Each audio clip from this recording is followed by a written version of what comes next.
Supreme court को कहा गया आर्टिकल 129 में कि सुप्रीम कोर्ट के दिए गए हर एक फैसले अपने आप में एक कानून है। सुप्रीम कोर्ट अगर कोई फैसला सुना दिया तो अपने आप में वो क्या हो गया, कानून हो जाता है। समझ में आ गया कि नहीं? इसलिए सुप्रीम कोर्ट को फैसला सुनाते समय बहुत सोच समझ के पढ़ना, वरना वो कानून हो जाएगा सुप्रीम कोर्ट। समझ में? जैसे मान के चलिए कोई गया सुप्रीम कोर्ट में, बूढ़ा आदमी था, सिग्नल क्रॉस कर गया, अब सुप्रीम कोर्ट के पास गया कि हमको छोड़ दीजिए, हम बूढ़े तो नहीं दिखा हमको, तो सुप्रीम कोर्ट कह देगा ठीक है तुमको छोड़ देते हैं, जुर्माना नहीं लगाते हैं, ले उसी दिन वो कानून हो जाएगा कि बूढ़ा आदमी सिग्नल तोड़ सकता है। नहीं छोड़ेगा सुप्रीम कोर्ट कभी नहीं। बूढ़ा है तो लीजिए पैसा, सरकार को आदेश देगा मोतियाबिंद का ऑपरेशन करा दीजिए इनको, यहाँ 200 रुपये 500 रुपये चालान जमा कर दीजिएगा। सुप्रीम कोर्ट का हर एक कलम चला हुआ हिस्सा क्या बन जाता है, कानून।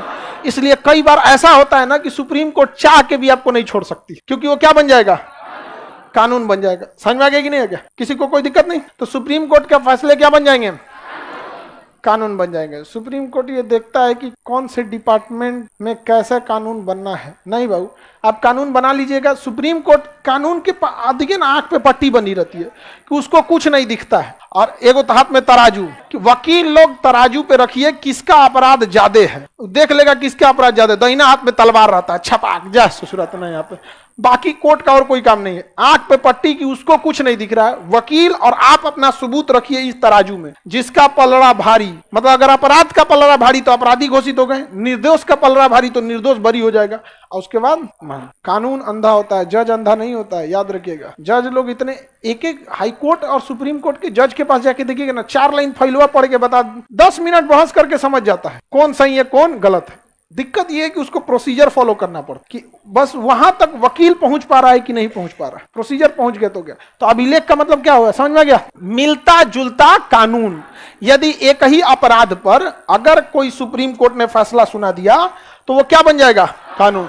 जैसे मान के चलिए अभी के पहले मुस्लिम में था ये नियम, अब हिंदू मुस्लिम दोनों में भी हो गया है कि पिता की संपत्ति में बेटी का भी अधिकार होगा। तो पहले ये केवल किसमें था, मुस्लिम में, लेकिन अभी हिंदू मुसलमान दोनों में हो गया। तो अमूमन बेटी लोग अपने घर में हिस्सा नहीं मांगती है, ठीक है। लेकिन अगर कोई बेटी का झगड़ा हो गया उसको भाभी से, कोनो का ननद भौजाई में बड़ी उड़ जबता है, समझ में आ गया कि नहीं आ गया? अजा मत पूछिए, वहां पे हुआ हो जाता है। 5 दिन का दिन नैहर में जाएंगे लोग तो 5 दिन में बजड़ जाता है, पता नहीं कैसे यहाँ पे। तो अगर मान के चलिए किसी महिला में विवाद हो गया और उसके ब्याह हुए 50 साल हो गया और 50 साल के बाद करी कि नहीं हमको इस संपत्ति में चाहिए, तो सुप्रीम कोर्ट दिलाएगा कि नहीं दिलाएगा? दिलाएगा। क्योंकि अगर वो कह दिया कि नहीं आप 50 साल लेट हो गई अब आपका नहीं होगा, तो पूरे हिंदुस्तान में वही कानून हो जाएगा कि लेट कर दीजिएगा तब नहीं होगा। इसलिए आप जब तक जीवित है तब तक क्या कर देगी, मान लें जब तक सुप्रीम कोर्ट खुद कानून न बना दे कि कम से कम 10 साल में आपको क्या कर देना है, रिकॉल कर देना है। समझ में आया कि नहीं आ गया? लड़की लोग आप लोग को हिस्सा लेना है, चलिए ठीक है। तो जमीन के बदले इज्जत रहना चाहिए, समझ में आ गया कि नहीं आ गया? और एक तरह से अच्छा भी है।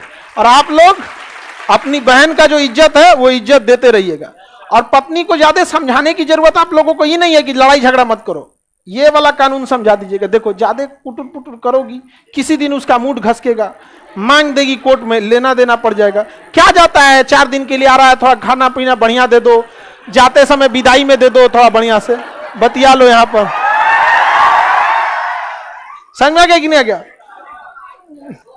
समझ में आ रहा है कि नहीं आ रहा है? तो आप लोग डायरेक्टे मत बोलिएगा, डायरेक्टे कहेंगे लड़ाई झगड़ा नहीं करो, हम ही करते हैं क्या, तुरंत ही इधर से हो जाएगा। डर बहुत जरूरी है आप लोग। अच्छा एक और बात बता रहे हैं, ध्यान से समझिए आप लोग। ये नहीं कि जबरदस्ती आप लोग ब्लैकमेल करने लगिएगा अपने नैहर में आके कि हमारा यहाँ हुआ, नहीं तो आप लोग कहीं इधर से चल आएगी सब, आप लोग के ससुराल कहेगी सब कि इहो मांग ले अपने यहाँ। तो ऐसा नहीं होता है, हमारे यहाँ जो परंपरा बन गई है उसी के हिसाब से चलता है। तो सुप्रीम कोर्ट कोई भी फैसला देने से पहले क्या सोचता है, नजीर है उसके लिए। नजीर मतलब समझते हैं, मिसाल मिलता जुलता अभिलेख, यानी उसी से मिलता जुलता कानून, वो नजीर होता है उसको, नजीर।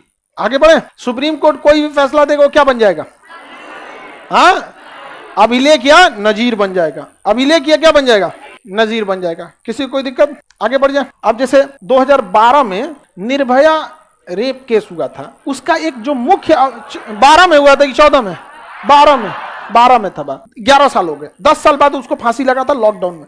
उसका एक मुख्य अभियुक्त था, उसको 3 साल में सजा होकर छूट गया। वो क्यों? क्योंकि उस समय कानून यह था कि 18 साल से कम उम्र के बच्चे को आप जेल में नहीं डाल सकते हैं, उसे डालना पड़ेगा बाल सुधार गृह में। वहां केवल छोटे छोटे बच्चे रहते हैं बाल सुधार गृह में। और वो लड़का जो था वो 17.5 साल का था, 6 महीना के लिए चोट्टा बच गया। समझ में आ गया कि नहीं आएगा? तो बहुत दिक्कत हो। लेकिन सुप्रीम कोर्ट का फैसला सुना दिया? नहीं सुना सकता था। उसका हाथ बंधा है सुप्रीम कोर्ट का। वो जान रहा है कि चोट्टा तुम सबसे ज्यादा खचरा है, और इसको सजा नहीं सुना पाया। 3 साल का ही सजा दिया बाल सुधार गृह में। नहीं, उसके बाद में कानून बना। जस्टिस वर्मा कमेटी आई। जस्टिस वर्मा कमेटी ने कहा कि आप वोट डालने के लिए 18 साल में बालिग होते हैं, लेकिन अपराध करिएगा तो 16 साल पे ही आपको बालिग मान लिया जाएगा। वो इसी घटना के बाद हुआ था। लेकिन हमारा संविधान क्या कहता है? आप पीछे के कानून के हिसाब से थोड़े लग सकते हैं। आपको सजा उस समय के कानून के हिसाब से, एक गलती की एक सजा। समझ में आ गया? सजा ऐसे नहीं, पहले और बाद के लिए नहीं, अपने खिलाफ गवाही भी नहीं देंगे। तो ये सब संविधान में अधिकार है। तो सुप्रीम कोर्ट कभी नहीं सुना। अच्छा, सुप्रीम कोर्ट कहता कि ना सजा सुनाएंगे 17.5 साल पे। अब जिस दिन 17.5 साल पे सुप्रीम कोर्ट फैसला सुना देता, वही क्या बन जाता? कानून। क्या बन जाएगा? कानून। इसलिए सुप्रीम कोर्ट के जज को सोचिए कितना टेंशन है। एक, इसमें अपराधी कौन है उसको सोचना, और फिर सजा देने के समय ऐसा ना सोचना कि इसके लिखे गए कानून से संविधान का कोई और कानून न कट जाए। आप बचाइएगा कब? जब आपको पूरा कानून पता हो तब। इसलिए देखिएगा सुप्रीम कोर्ट के जज जब भी या हाई कोर्ट के जज फैसला सुनाते हैं ना, तो कह देते हैं कि हमने आपको दोषी करार दिया, अब आप दोषी सिद्ध